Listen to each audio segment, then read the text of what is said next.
Philip, we're privileged right now to have Dr. Kate Hutton from Caltech on the telephone with us to give us some more information about this earthquake in Mexico. Dr. Hutton, what can you tell us?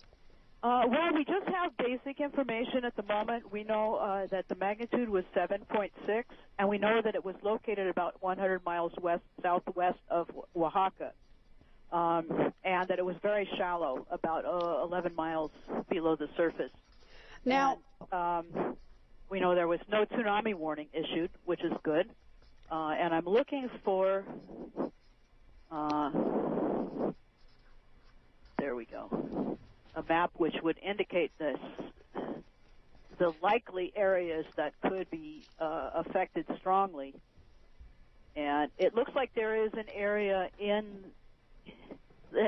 around the epicenter of the earthquake where the intensity could be in the 7 range, which is not the same as the Richter scale. It's an actual perception level, but that's very strong. That is very strong, Dr. Hutton. And we have not heard of any damage or injuries. How do you explain that with an earthquake this strong in the 7s? Well, you have probably got reports from Acapulco and Oaxaca and Mexico City, which are not particularly close. Mm-hmm. We need to wait a while for maybe the power or the phones to come back up in the main area so we could get reports from those areas. Dr. Hutton, there's always so much work to find a way and to research earthquakes and to find a way to get an early warning system out. And we've talked with several people here who talked of a siren that they were alerted about 10 seconds before they began to feel the earthquake. What kind of system is in place in Mexico as an early warning system for earthquakes? What were they likely experiencing? Well, what they do is they tie into the seismic network, which covers all of Mexico.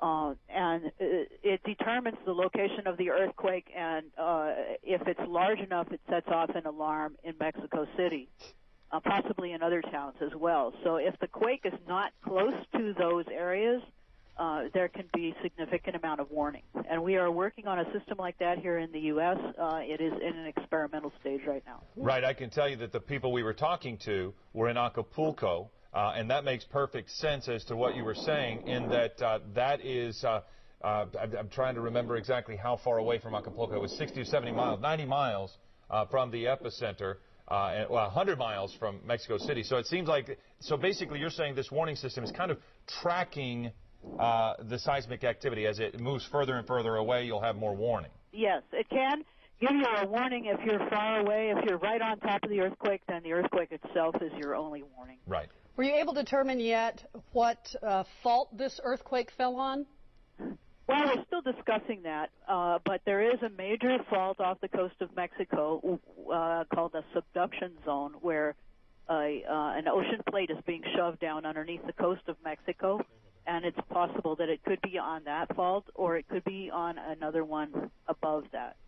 Well, Dr. Hutton, you said something a moment ago that I just want to reiterate. The President Calderon, has said no serious damage nor injuries, but you're saying let's hold off on that and let's make sure we're getting reports from closer to the epicenter as opposed to the major metropolitan areas. Well, I'm sure what they said applies to the major areas, the cities like Oaxaca and Acapulco and Mexico City. We don't, I think, at this point know what happened at the epicenter of the quake itself. All right. Dr. Kate Hutton from Caltech, thank you so much for joining us here on Eyewitness News. And we will continue to follow this earthquake, a 7.6 magnitude quake striking Mexico, central southern Mexico this morning shortly after 11 o'clock. No reports of any damage or injuries.